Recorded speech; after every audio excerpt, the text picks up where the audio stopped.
Si Edward ay isang bus driver sa Maynila, kilala sa kanyang kasipagan, disiplina, at kabutihang loob. Sa gitna ng abala at magulong kalsada ng lungsod, siya ay naging simbolo ng maayos at marangal na pamamasada. Ang bawat araw para kay Edward ay hindi lamang trabaho, kundi isang pagkakataon upang maipadama ang malasakit sa kapwa. Alas 3 pa lang ng umaga, gising na si Edward. Habang sinisilip ang mga bituin sa madilim na kalangitan, inihahanda na niya ang sarili para sa isa na namang araw ng trabaho. Habang nagkakape sa maliit na tindahan malapit sa terminal, binati siya ng kanyang konduktor na si Linda. "Ang aga mo na naman, Kuya Edward," ani Linda habang bitbit ang plastik ng pandesal. "Alam mo naman Linda, mas maaga, mas maayos ang biyahe. Ayoko nang nagmamadali sa mga pasahero natin," sagot ni Edward habang inaayos ang kanyang uniforme. Sa terminal, ininspeksyon ni Edward ang bawat bahagi ng kanyang bus, ang preno, ilaw, at gulong, upang siguraduhing ligtas ito para sa biyahe. Para sa kanya, ang pagiging maingat ay bahagi ng pagmamalasakit. Sa unang hintuan, sumakay ang ilang estudyante, isang tindera na may dalang prutas, at isang matandang babae na may dalang basket ng gulay. Napansin agad ni Edward ang kabang bakas sa mukha ng matanda, habang sinisilip ang laman ng kanyang wallet. "Magandang umaga po Nay. Saan po kayo bababa?" tanong ni Linda, ang konduktor. "Sa palengke sana iha." "Magkano ba ang pamasahe?" tanong ng matanda habang kinakapa ang barya sa kanyang bulsa. "30 po," sagot ni Linda. Napansin ni Edward mula sa rearview mirror ang alalahanin sa mukha ng matanda. Agad siyang nagsalita, "Linda, ako na ang bahala sa pamasahe ni Nanay." Nagulat ang matanda, at halos maiyak sa narinig. "Talaga ba iho? Napakabuti mo. Salamat sa Diyos at ikaw ang naging driver ngayon. Malayo pa po ang lalakarin ninyo kung magtitipid kayo, Nay. Huwag nyo na pong alalahanin. Basta makarating kayo sa inyong pupuntahan ng maayos," sagot ni Edward habang ngumingiti.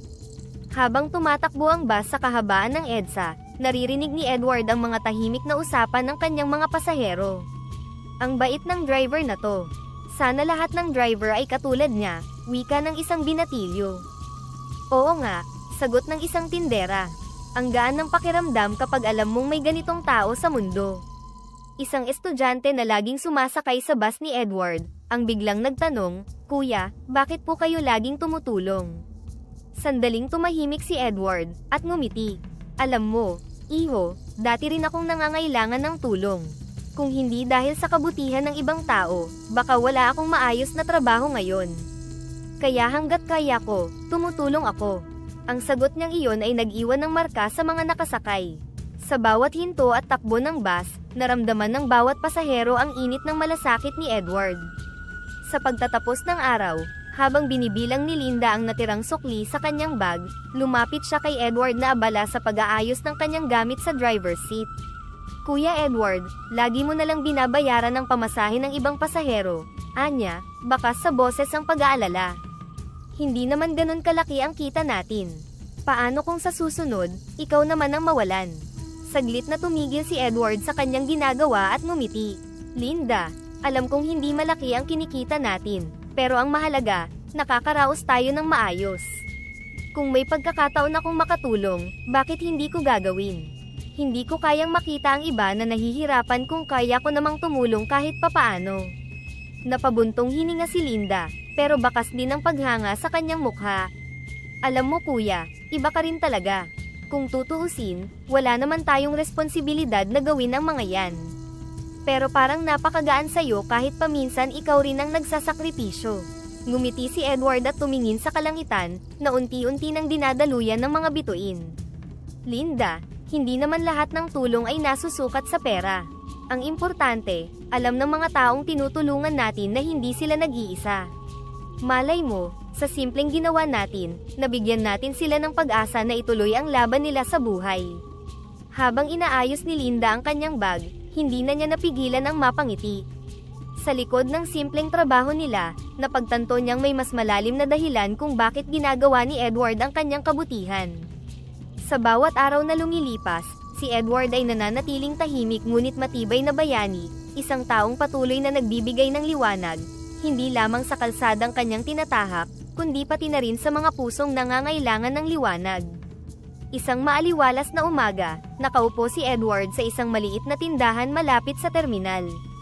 Habang nagmemeryenda ng kape at pandesal, tahimik niyang pinagmamasdan ang mga nagdaraang bus at pasahero. Habang nagmemeryenda, biglang tumunog ang kanyang cellphone.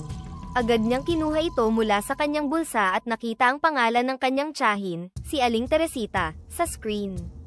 "Hello tita. Anong balita?" masiglang sagot ni Edward. "Edward, iho, si Nanay Minda mo, inatake habang nasa palengke kami kaninang umaga. Kasalukuyan siyang nasa ospital ngayon. Mabuti at naidala namin siya agad sa ospital, pero kailangang bantayan siya. Puntahan mo siya kung maaari." Bakas ang pag-aalala at pagod sa boses ni Aling Teresita. Nanlaki ang mga mata ni Edward at agad na bumilis ang tibok ng kanyang puso. "Tita, ano po ang sabi ng doktor? Malubha po ba ang lagay niya? Ano po ang nangyari?" Sunod-sunod ang kanyang tanong habang halatang nag-aalala. "Mabuti raw at mabilis naming naidala sa ospital, pero kailangan siyang bantayan at dumaan sa gamutan. Huwag kang mag-alala iho, stable na siya ngayon," sagot ng kanyang tiyahin, subalit bakas pa rin ang pag-aalala. "Ayos lang ba siya ngayon tita? Pupunta ako agad dyan," mabilis na tugon ni Edward habang inaayos ang kanyang mga gamit. "Huwag ka nang magtagal iho. Kailangan ka ng nanay mo," dagdag pa ni Aling Teresita bago siya nagpaalam sa linya. Agad na lumapit si Edward sa kanyang konduktor, si Linda, na abala sa pag-aasikaso ng mga pasahero sa terminal. "Linda, pasensya ka na, pero hindi ko na maitutuloy ang biyahe ngayong araw. Emergency sa pamilya," sabi ni Edward, ramdam ang tensyon sa kanyang boses. "Kuya Edward, anong nangyari?" tanong ni Linda, halatang nababahala rin. "Si Nanay Minda, inatake raw habang nasa palengke. Nasa ospital siya ngayon. Kailangan ko siyang puntahan agad," paliwanag ni Edward. "Nako, sige kuya at kailangan ka ng nanay mo. Huwag ka nang mag-alala rito. Ako na ang bahala kay boss," sagot ni Linda, puno ng pangunawa. Kinabukasan, maaga pa lang ay nasa probinsya na si Edward. Pumasok siya sa ospital na puno ng kaba at lungkot. Sa bawat hakbang patungo sa kwarto ng kanyang ina, tila bumibigat ang kanyang dibdib. Pagbukas ng pinto, bumungad sa kanya ang kanyang ina na nakahiga sa kama, mahina at may nakakabit na oxygen. Nakaupo sa tabi nito si Aling Teresita, na bakas ang pagod ngunit pinipilit ngumiti. "Edward," masayang bati ng kanyang tiyahin. "Buti at dumating ka na." "Nay," mahinang tawag ni Edward habang lumalapit sa kama. "Kumusta po kayo? Pasensya ka na anak, naabala patuloy kita," mahinang sagot ng kanyang ina, bakas ang hina sa kanyang boses. "Anong pasensya nay? Kayo po ang nanay ko. Kahit ano po, gagawin ko para sa inyo," sagot ni Edward, pilit na itinatago ang luha. Maya-maya, pumasok ang doktor sa kwarto. "Ikaw ba ang anak ni Aling Minda?" tanong ng doktor kay Edward. "Opo dok, kumusta po ang kalagayan ni nanay?" tanong ni Edward, bakas ang kaba. "Mabuti na lamang at naidala agad siya rito. Nagkaroon siya ng mild heart attack, pero stable na siya ngayon. Gayunpaman, kailangan niyang magpahinga ng maayos at sundin ang gamutan, para hindi lumala ang kondisyon niya," paliwanag ng doktor. "Salamat po Dok, gagawin namin ang lahat para gumaling siya," sagot ni Edward, puno ng pasasalamat. Matapos ang 2 linggo ng walang humpay na pag-aalaga, isang tahimik na hapon habang pinapakain ni Edward ang kanyang ina, biglang tumunog ang kanyang cellphone. Nasa mesa ito, ilang hakbang mula sa kinaroroonan nila. Dahan-daang inilapag ni Edward ang kutsara at dali-daling sinagot ang tawag, hawak ang pag-aalala na baka may panibagong balita na naman tungkol sa kalusugan ng kanyang ina, pagkatapos ng laboratory tests nito kahapon. "Hello, Edward ito," sambit niya, pilit pinapanatili ang kalmado niyang boses. "Edward, ako ito, si Boss Jun. Kumusta ka na at ang nanay mo? Matagal ka nang hindi nakakapasok. Alam mo naman na kailangan ka namin dito sa trabaho." Diretso at seryoso ang tono ng kanyang boss. Napabuntong hininga si Edward bago sumagot, "Boss, pasensya na po. Mahina pa po ang nanay ko. At ako lang po ang nag-aalaga sa kanya. Naiintindihan ko ang sitwasyon mo Edward, pero kailangan mo ring isipin ang trabaho mo. Baka kailanganin naming maghanap ng kapalit mo kung hindi ka pa makakabalik." Malumanay ngunit matatag ang pagkakasabi ng boss niya. Tumingin si Edward sa kanyang inang mahina pa rin at nakaupo sa wheelchair. Boss, mahirap po talaga ang desisyon na ito. Subalit, kailangan ko pong unahin ang aking ina. Hindi ko po siya kayang pabayaan sa ganitong kalagayan. Sa kabilang linya, maririnig ang mahinang buntong hininga ni Boss Jun. Sige Edward, bibigyan pa kita ng kaunting panahon. Pag-isipan mong mabuti. I-update mo ako sa maaari mong desisyon. Pagkababa ng tawag, lumapit si Edward sa kanyang ina, hinawakan ang kanyang kamay at ngumiti. Nay, huwag po kayong mag-alala. Nandito lang po ako sa tabi ninyo. Hindi ko po kayo iiwan. Anak, maraming salamat, pero nag-aalala ako para sa trabaho mo. Ayokong dahil sa akin ay may mga bagay kang isinasakripisyo. Mahina ngunit mayroong pag-aalala ang tinig ni Aling Minda. Nay, mas mahalaga po kayo kaysa sa anumang trabaho. Makakahanap ako ng ibang paraan para kumita. Ang importante po ngayon, ay ang makasama at maalagaan ko kayo, sagot ni Edward, pinipigilan ang kanyang mga luha. Matapos ang mabigat na desisyon na hindi na bumalik sa trabaho, tinawagan ni Edward ang kanyang boss upang magpaalam ng tuluyan. Hello, Boss Jun, mahinang bati ni Edward, may halong kaba sa kanyang boses. Edward, kumusta na? Balak mo na bang bumalik? Tanong ni Boss Jun, halatang umaasa. Pasensya na po boss, sagot ni Edward, ramdam ang bigat ng bawat salita. Hindi pa po maayos ang kalagayan ni nanay. Kailangan ko po siyang alagaan. Ayoko pong iwan siya sa ganitong sitwasyon. Edward, naiintindihan ko ang sitwasyon mo. Pero sayang naman ang trabaho mo dito. Sigurado ka na ba sa desisyon mo? Tanong ng kanyang boss, halatang nababahala. Opo boss. Sigurado na po ako. Pasensya na po kung nakadagdag ako sa abala. Pero salamat po sa lahat ng oportunidad na ibinigay ninyo sa akin. Mahinahon ngunit mayroong pasasalamat ang boses ni Edward. Matapos ang tawag, napabuntong hininga si Edward. Bagamat mabigat sa kanyang loob, alam niyang tama ang kanyang desisyon. Sa ngayon, ang kanyang ina ang kanyang pangunahing prioridad. Isang hapon, habang si Edward ay abalang nag-aalaga sa kanyang inang si Aling Minda, may kumatok sa kanilang pintuan. Bumungad sa kanya ang kanyang pinsang si Miguel mula sa Negros, dala-dala ang mga pasalubong at ngiti sa kanyang mukha. Miguel, anong ginagawa mo rito? Hindi ka man lang nagsabi na darating ka, masayang bati ni Edward, habang niyayakap ang kanyang pinsan. Sorpresa lang pinsan. Nagbakasyon ako galing Negros at naisipan kong dumaan dito, paliwanag ni Miguel, habang inaabot ang mga pasalubong. Naisip ko na baka kailangan mo ng kaunting suporta ngayong mga panahong ito. Nagpasalamat si Edward at inaya si Miguel sa loob ng bahay. Habang nagtitimpla ng kape, inusisa ni Miguel ang kalagayan nilang mag-ina. Kamusta na si Tita Minda? At ikaw, kamusta ang trabaho mo sa Manila? Napabuntong hininga si Edward. Nag-resign na ako sa trabaho, Miguel. Kailangan kong nandito sa bahay para alagaan si nanay. Mahirap, pero wala akong choice. Habang nagsasalo sa merienda, binuksan ni Miguel ang isang paksa na maaaring maging kapaki-pakinabang para kay Edward. Alam mo Edward, sa Negros, marami ang nag-aalaga ng pugo. Malaki ang demand sa mga itlog nila at hindi mahirap alagaan. Bakit hindi mo subukan? Napakunot ang noo ni Edward.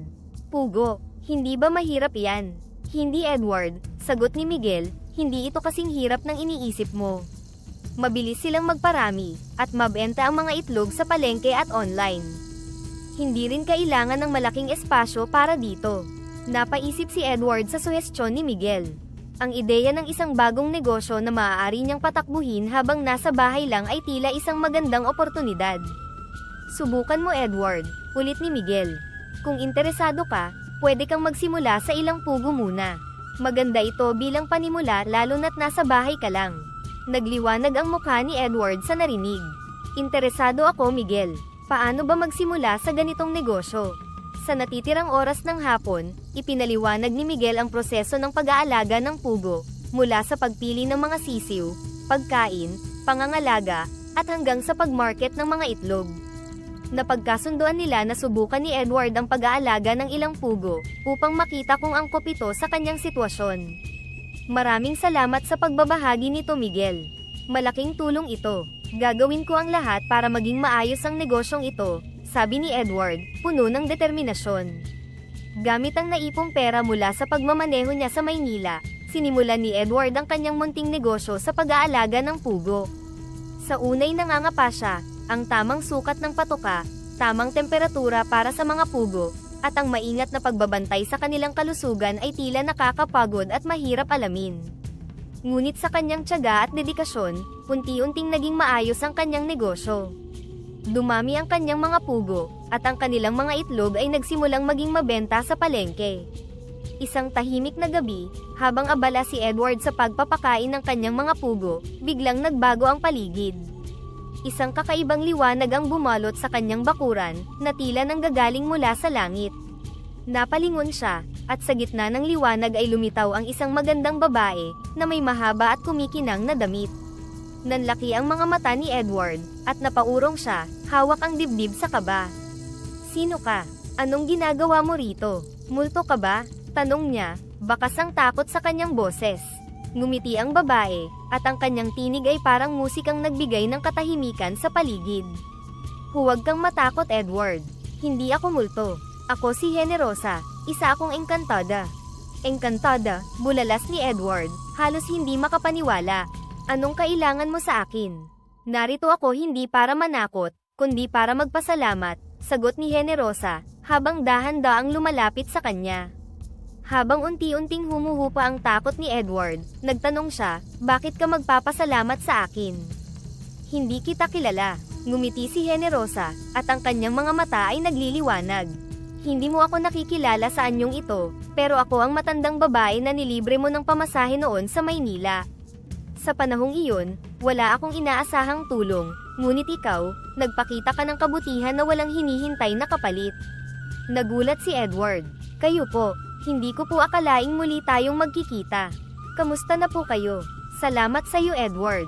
Dahil sa kabutihan mo, bilang pasasalamat, nais kong ibigay sa iyo ang isang bagay na makakatulong sa iyong kabuhayan," sagot ni Generosa, habang inaabot ang isang garapon na may lamang makinis na pulbos. Tinitigan ni Edward ang garapon. "Ano po ito?" tanong niya, halatang naguguluhan. "Ito ay pulbos ng mahiwagang damo mula sa aming kaharian," paliwanag ni Generosa. "Kapag inihalo mo ito sa pagkain ng iyong mga pugo, magiging mas malusog sila, mas marami ang kanilang itlog, at magiging mas masarap ang mga ito. Ngunit may kondisyon." "Kondisyon?" tanong ni Edward, na ngayon ay nahahaluan na ng pananabik ang kanyang kaba.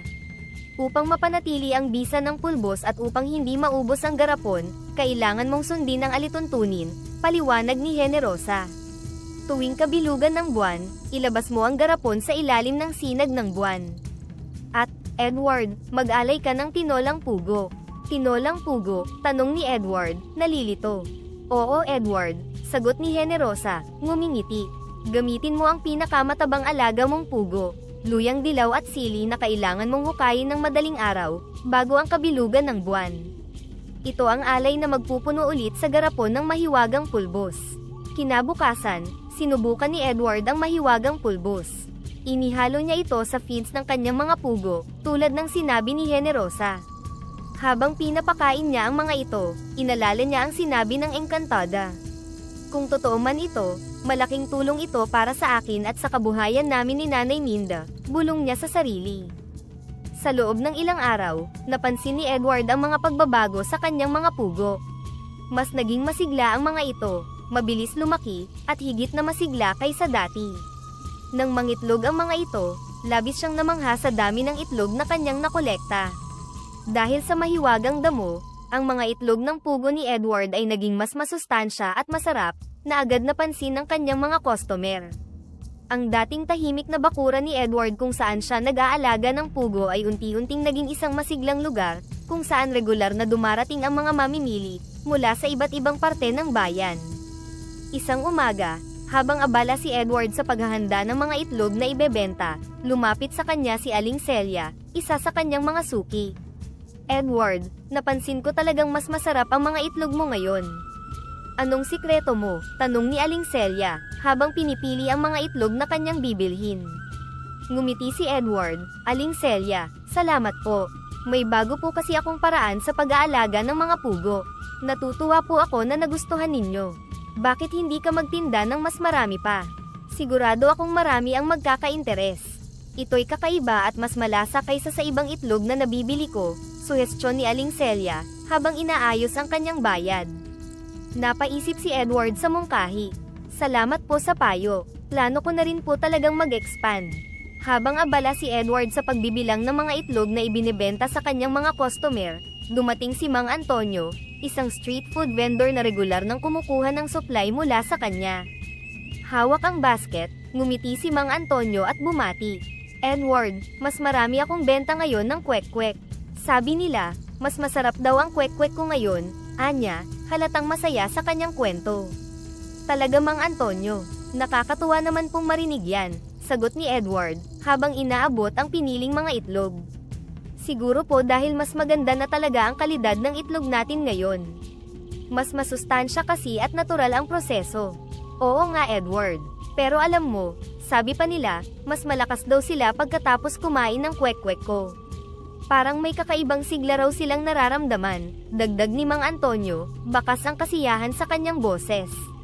Napangiti si Edward, naisip niyang ang mahiwagang damo ay hindi lamang nagdulot ng tagumpay sa kanya, kundi pati na rin sa iba, tulad ni Mang Antonio, na ngayon mas napapaligaya ang kanyang mga suki. Habang lumilipas ang mga araw, nadama ni Edward ang bigat at saya ng kanyang mga desisyon. Sa isang banda, nariyan ang pressure ng pagpapanatili ng kalidad ng kanyang produkto, at ang hamon ng pagpapalawak ng negosyo. Sa kabilang banda, nadama niya ang kasiyahan sa bawat papuri mula sa kanyang mga suki, at ang kagalakan sa pagtulong sa komunidad. Ang kanyang mga pangarap na dati tila malayo ay ngayon ay nagsisimula ng maging abot kamay, salamat sa mahiwagang damo, at sa suporta ng mga taong naniniwala sa kanyang kakayahan. Dahil sa mahiwagang pulbos ng damo, mabilis na umunlad ang negosyo ni Edward. Ang dating maliit na kulungan ng pugo ay napalawak niya, na puno ng masigla at malulusog na mga alaga. Ang dami ng itlog ay halos hindi na niya mabilang, at ang lasa nito ay patuloy na pinupuri ng kanyang mga customer. Isang gabi, habang nagpapahinga si Edward sa tabi ng kanyang ina na si Aling Mina, nagkwentuhan sila tungkol sa mga nangyayari sa kanilang buhay. Anak, mukhang masagana ang negosyo mo ngayon, wika ni Aling Mina habang pinapanood ang anak na nagkakape. Opo Nay, hindi ko po inaasahan na ganito kabilis ang paglago. Sobrang dami na ng mga pugo, at halos hindi ko na kayang mag-isa, sagot ni Edward, bakas ang saya sa kanyang mukha. Anong plano mo ngayon, anak? Kaya mo pa ba? Tanong ni Aling Mina, halata ang pag-aalala. Nag-hire na po ako ng mga tauhan Nay. 3 po sila, isa na po doon si Insan Edwin.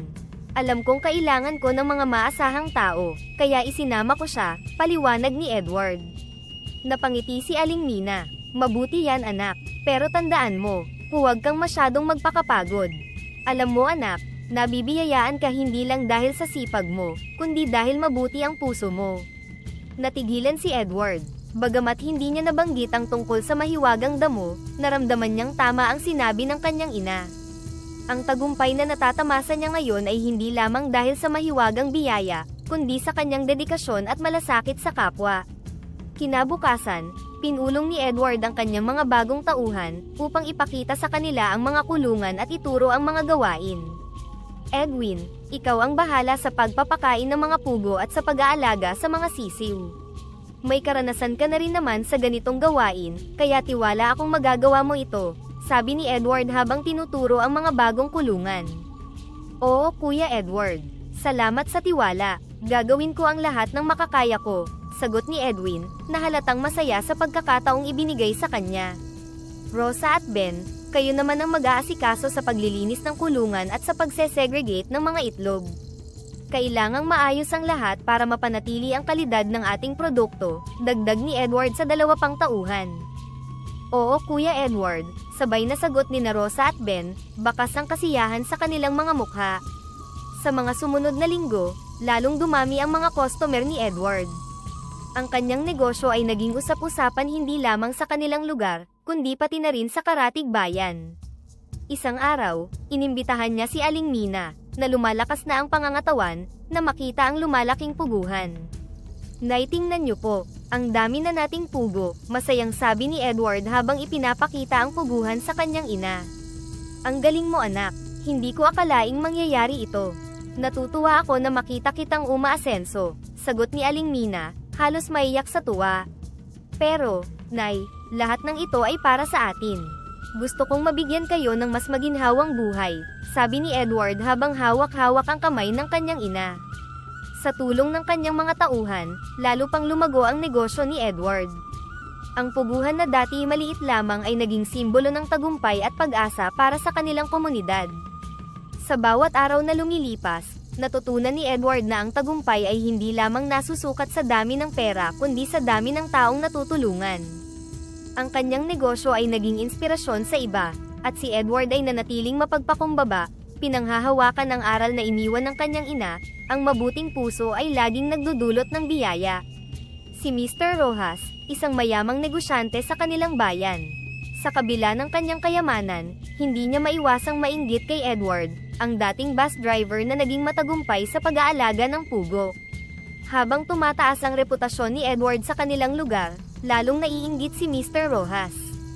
Hindi ako papayag na masapawan ako ng isang tulad niya, bulong ni Mr. Rojas habang pinagmamasdan ng mga tao sa palengke na bumibili ng mga itlog ni Edward.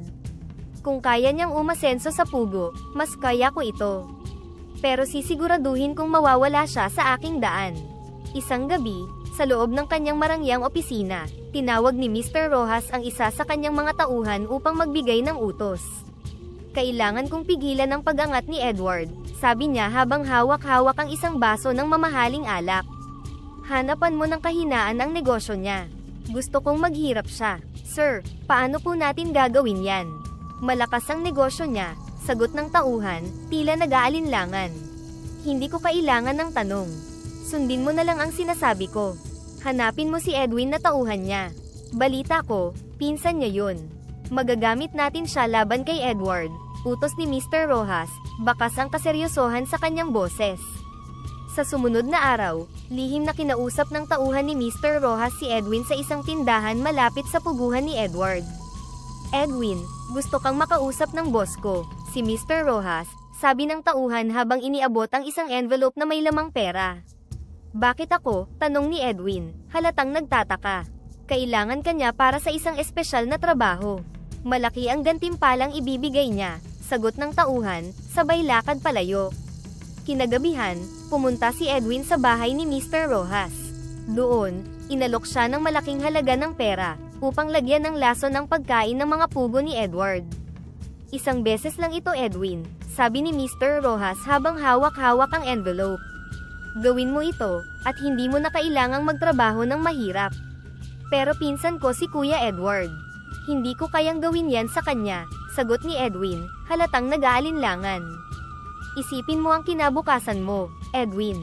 Ang perang ito ay makakatulong sa iyo at sa pamilya mo. Wala ka ng hirap, wala ka ng problema sa pera, pang-uudyok ni Mr. Rojas, habang hinihintay ang sagot ni Edwin. Matapos ang ilang araw ng pag-aalinlangan, napilitang tanggapin ni Edwin ang alok ni Mr. Rojas. Isang gabi, habang abala si Edward sa pag-aayos ng mga records, lihim na pumasok si Edwin sa puguhan at inihalo ang lason sa pagkain ng mga pugo. Kinabukasan, laking gulat ni Edward nang makita ang mga pugo niyang nakahandusay, wala ng buhay. Agad siyang tumakbo sa mga kulungan, hawak ang dibdib sa sobrang pagkabigla. Edwin, Rosa, Ben, sigaw ni Edward, halos hindi makapaniwala sa kanyang nakikita. Nagmamadaling dumating ang kanyang mga tauhan. Kuya Edward, anong nangyari? Bakit ganito? Tanong ni Rosa, halos maiyak. Hindi ko alam. Lahat sila ay patay. Paano ito nangyari? Sagot ni Edward, pilit na iniintindi ang sitwasyon habang hawak-hawak ang isa sa mga pugo. Isang gabi, si Edwin ay tahimik at tila hindi mapakali. Alam niyang siya ang may kagagawa ng lahat, ngunit hindi niya magawang umamin. Bumagsak ang negosyo ni Edward. Lahat ng kanyang mga pugo ay namatay, at wala na siyang produkto na may benta. Unti-unting nawalan ng pag-asa si Edward habang nakaupo sa bakanteng kulungan ng mga pugo. Nay, hindi ko alam kung paano ako makakabangon nito, sabi ni Edward kay Aling Mina, habang nagpupunas ng pawis at luha. Anak, hindi pa ito ang katapusan. Hindi ka pinabayaan ng Diyos noon, at hindi ka rin niya pababayaan ngayon. Bumangon ka Edward, kayang-kaya mong harapin ito, sagot ni Aling Mina, pilit na pinapalakas ang loob ng anak. Isang gabi, Habang tahimik na nagpapahinga sa kanyang bakuran, muling nagpakita si Generosa, ang engkantada. Ang kanyang liwanag ay nagbigay ng katahimikan at kapanatagan kay Edward. Edward, wika ni Generosa habang lumalapit, alam kong hindi madali ang mga nangyari sa'yo. Ngunit narito ako upang tulungan kang makita ang katotohanan. Generosa, sagot ni Edward, halatang naguguluhan, ano pong ibig mong sabihin? May alam ka ba tungkol sa nangyari sa aking mga pugo? Tumango si Generosa. Oo, Edward. Ang taong nagbigay sa'yo ng pasakit ay isa sa mga pinakamalapit sa'yo. Si Edwin, ang iyong pinsan, ang naglagay ng lason sa pagkain ng iyong mga pugo. Ginawa niya ito sa utos ni Mr. Rojas. Napahinto si Edward. Hindi niya agad matanggap ang narinig. Si Edwin, hindi ko kayang paniwalaan. Pinsan ko siya. Pinagkakatiwalaan ko siya. Bakit niya gagawin to? Dahil sa tukso ng pera, sagot ni Generosa. Pero nasa iyo na ang desisyon kung paano mo haharapin ang katotohanan. Kinabukasan, maagang kinausap ni Edward si Edwin. Edwin, mag-usap tayo, sabi niya, seryoso ang tono.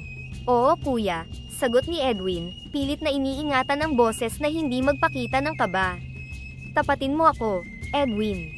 Ikaw ba ang may kagagawa ng nangyari sa aking mga pugo? Huwag ka nang magsinungaling, mariing sabi ni Edward, habang tinitingnan si Edwin sa mata. Biglang nagbago ang ekspresyon ni Edwin. Hindi niya kayang magpanggap pa. Yumuko siya, at sa mabigat na tinig, umamin. Kuya, oo, ako ang naglagay ng lason. Binayaran ako ni Mr. Rojas para gawin ito. Patawarin mo sana ako. Halos hindi makapagsalita si Edward. Ramdam niya ang kirot ng pagtataksil ng kanyang pinsan.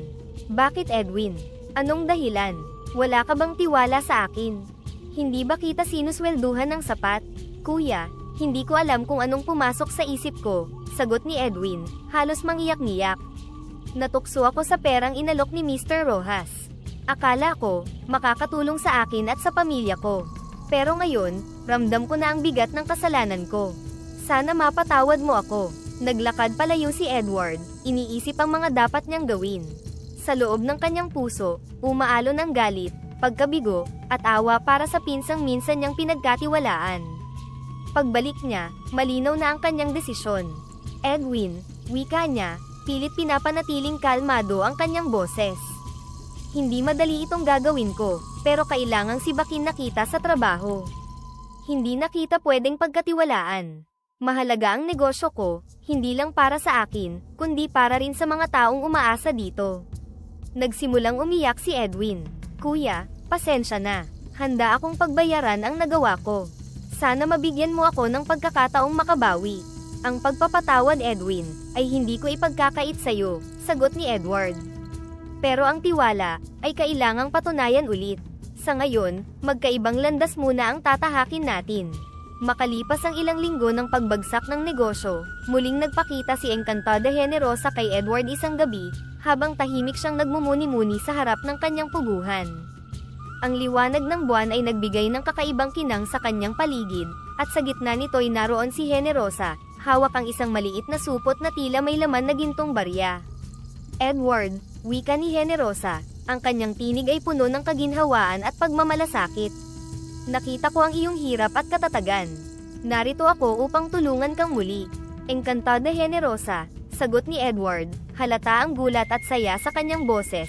Hindi ko alam kung paano ako magsisimula muli. Napakalaki nang nawala sa akin. Ngumiti si Generosa at iniabot ang supot.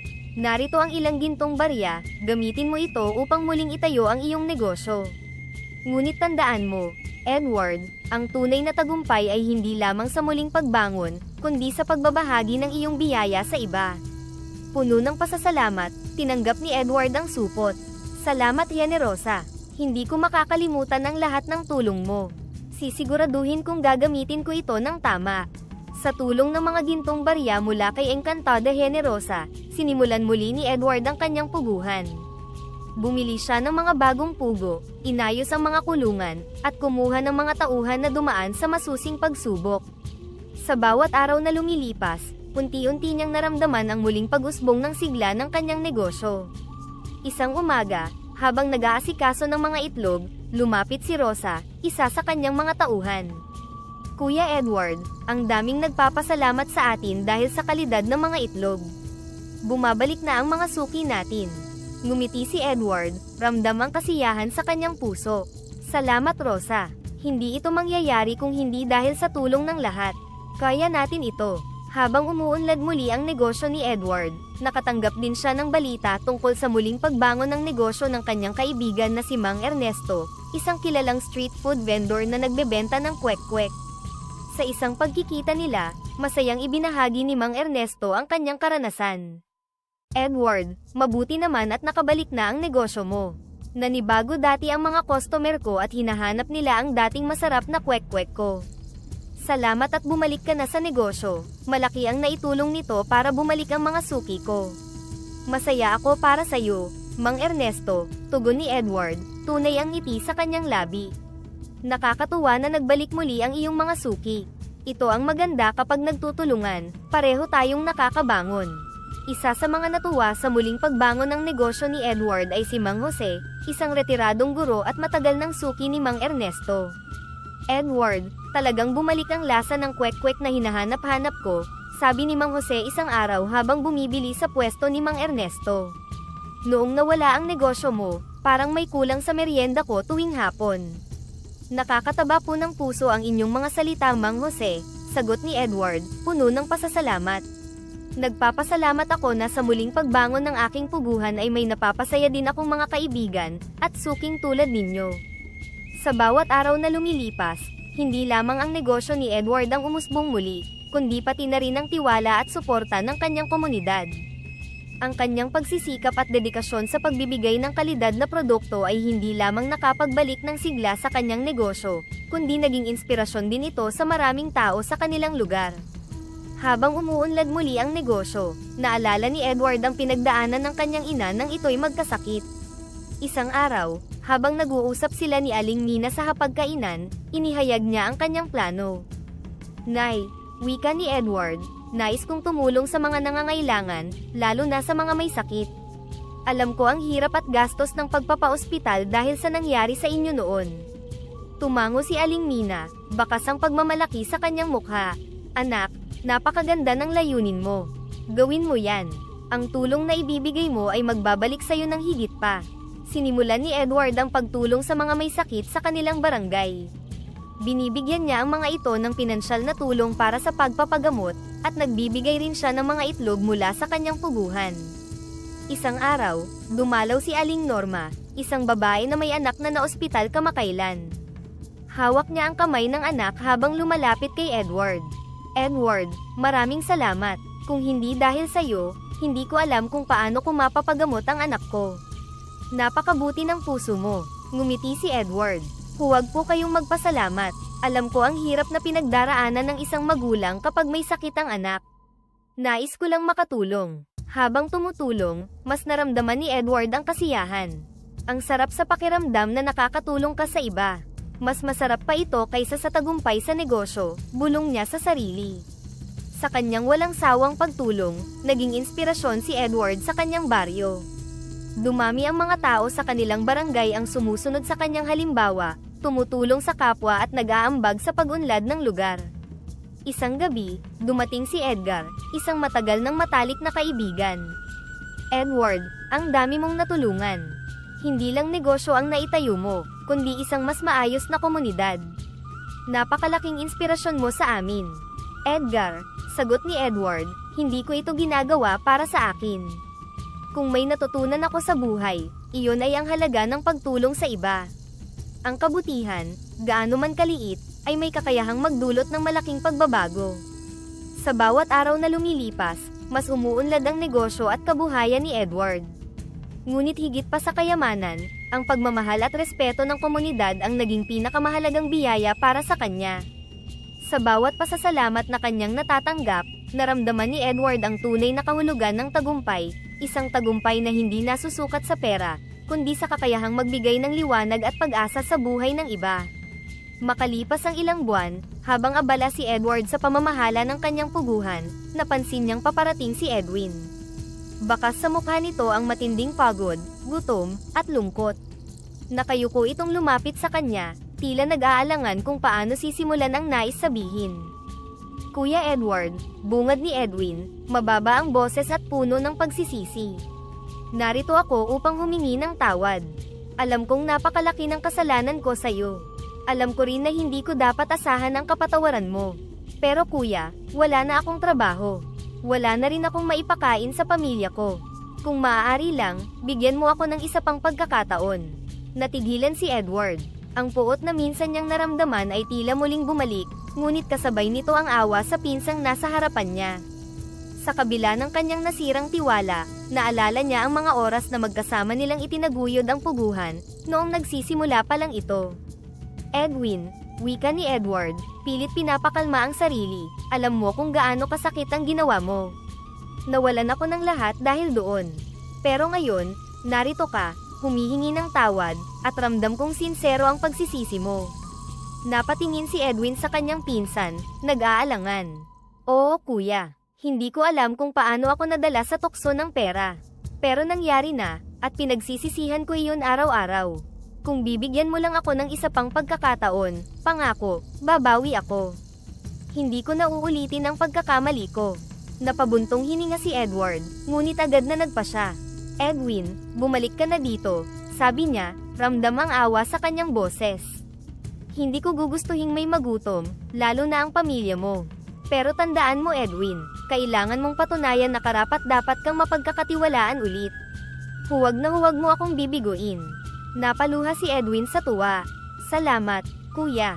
Salamat at binigyan mo ako ulit ng pagkakataon. Hindi kita bibiguin. Pangako, babawi ako.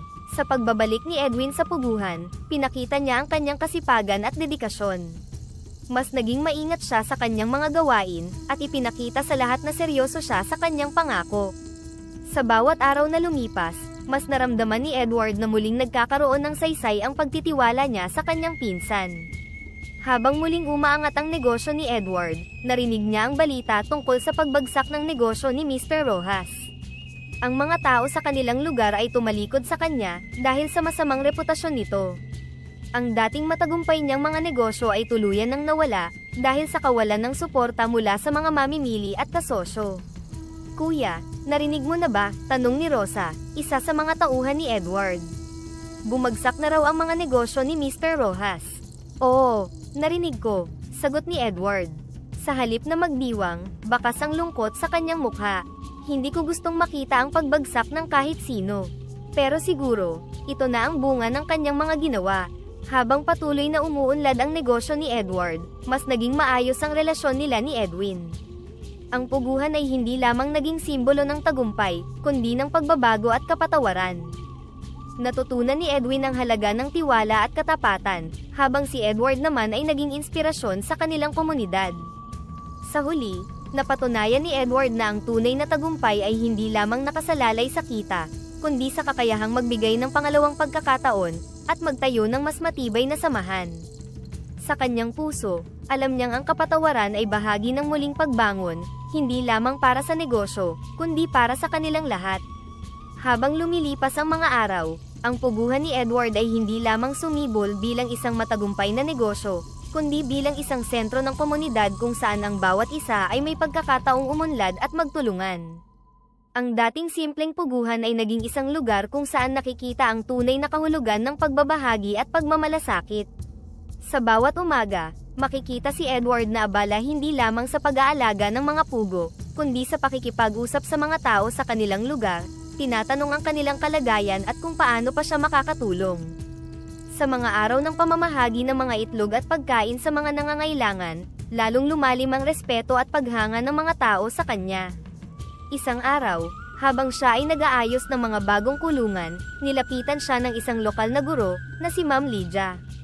Edward, wika ng guro, gusto kong magpasalamat sa ngalan ng aking mga estudyante. Ang mga itlog na iyong ipinamahagi ay malaking tulong para sa nutrisyon ng mga bata. Hindi mo lang sila binigyan ng pagkain, binigyan mo rin sila ng pag-asa. Ngumiti si Edward, at sa kanyang mga mata ay makikita ang sinserong kasiyahan. Ma'am Lydia, wala pong anuman, tugon niya. Naniniwala ako na ang bawat bata ay may karapatang magkaroon ng masustansyang pagkain. Kung may magagawa ako para makatulong, gagawin ko po, Masaya akong nakikita silang malusog at masigla. Hindi lamang lokal na komunidad ang nakapansin sa kanyang mga gawain. Maging ang mga lokal na lider at iba pang organisasyon ay nagsimulang makipagtulungan kay Edward, para palawakin pa ang tulong na naibibigay sa mas maraming tao. Mula sa simpleng pagbibigay ng itlog, lumawak ito sa mga programa sa nutrisyon, edukasyon, at kahit sa pagbibigay ng trabaho sa mga walang hanap buhay. Sa gitna ng kanyang mga gawain, hindi nakalimutan ni Edward ang kanyang pinagmulan, at ang mga aral na kanyang natutunan sa buhay. Ang tagumpay, sabi niya sa isang pagtitipon sa kanilang komunidad, ay hindi lang nasusukat sa dami ng iyong kinikita, kundi sa dami ng buhay na iyong naaapektuhan sa positibong paraan. Ang tunay na yaman ay nasa pagtulong sa kapwa, lalo na sa mga oras ng pangangailangan. Isang gabi, habang nakaupo si Edward sa balcony, nagpapahinga matapos ang mahabang araw, biglang bumalot ang isang kakaibang liwanag sa paligid. Sa gitna ng liwanag, muling lumitaw si Encantada Generosa. Ang kanyang suot na kumikinang na damit ay tila nagpapahiwatig ng kanyang mahiwagang kalikasan. Encantada Generosa, wika ni Edward na may ngiti sa kanyang mukha. Masaya akong makita kita muli. Ngumiti si Generosa. Edward, narito ako upang magpasalamat. Hindi ko inaasahan na gagamitin mo ang biyayang ibinigay ko upang magdulot ng kabutihan sa napakaraming tao. Pinatunayan mo na ang isang mabuting puso ay may kakayahang magdala ng liwanag kahit sa pinakamadilim na panahon. Ngunit bago pa makasagot si Edward, biglang nagsalita si Aling Minda. Anak, sino siya? Parang anghel siya na bumaba mula sa langit. Napangiti si Edward at humarap sa ina. Nay, siya si Generosa, ang engkantada na tumulong sa atin. Naalala niyo po ba ang kwento ko, tungkol sa matandang babaeng nilibre ko noon ng pamasahe sa Maynila? Siya iyon. Isa siyang engkantada. Napatingin si Aling Minda kay Generosa, bakas ang gulat at pagtataka sa kanyang mukha. Ikaw pala iyon. Napakabuti mong magpasalamat sa anak ko. Hindi ko alam na may gantimpalang ganito sa isang simpleng kabutihan. Lumapit si Encantada Generosa at marahang hinawakan ang kamay ni Aling Minda. Aling Minda, ang inyong anak ay hindi lamang mabuti sa akin, kundi sa napakaraming tao. Ang biyayang ibinigay ko sa kanya ay dahil nakita ko ang kanyang malasakit at kabutihan. Iyon pala ang dahilan kung bakit mabilis na umunlad ang aming puguhan, wika ni Aling Minda, bakas ang pasasalamat sa kanyang boses. Maraming salamat Encantada. Kung hindi dahil sa iyo, hindi namin makakamit ang lahat ng ito. Ngumiti si Generosa at sinabing, Aling Minda, ang biyaya ay isang instrumento lamang. Ang tunay na dahilan ng tagumpay ni Edward ay ang kanyang mabuting puso, at ang kanyang determinasyon na tumulong sa kapwa. Ang ginawa ko lamang ay bigyan siya ng pagkakataong ipakita ito. Tumayo si Edward sa tabi ng kanyang ina, nakatingin kay Encantada Generosa. Generosa, hindi ko alam kung paano ko pasasalamatan ang lahat ng iyong tulong. Ang puguhan, ang lahat ng natulungan namin, lahat ng ito ay dahil sa iyo. Ngunit tumanggi si Generosa. Edward, ang kabutihan mo ang dahilan kung bakit ko ibinigay ang biyayang ito. Huwag mo akong pasalamatan, bagkus ay ituloy mo ang pagbahagi ng biyaya sa iba. Ang mundo ay nangangailangan ng mas maraming tulad mo. Buo ang pangako ko, sagot ni Edward. Gagawin ko ang lahat upang mas maraming tao pa ang makinabang sa biyayang ito. Habang muling bumabalot ang liwanag kay Generosa, iniwan niya ang isang huling mensahe. Edward, tandaan mo, ang tunay na kayamanan ay ang pagmamahal at respeto ng mga tao. At Aling Minda, salamat sa pagpapalaki mo ng isang anak na may pusong puro. Habang unti-unting naglalaho si Generosa, napuno ng kasiyahan at pasasalamat ang puso ni Edward at ng kanyang ina. Sa muling paglipas ng mga araw, lalo pang nagsumikap si Edward na palawakin ang kanyang pagtulong. Ang kanyang kwento ay kumalat sa buong komunidad, at naging inspirasyon sa marami. Ang negosyo niya ay naging simbolo hindi lamang ng tagumpay, kundi ng pagmamalasakit at pagkakaisa. Sa bawat tao na natutulungan ni Edward, naaalala niya ang mga salita ni Encantada Generosa, ang kabutihan, gaano man kaliit, ay may kakayahang magbigay ng liwanag sa mundo.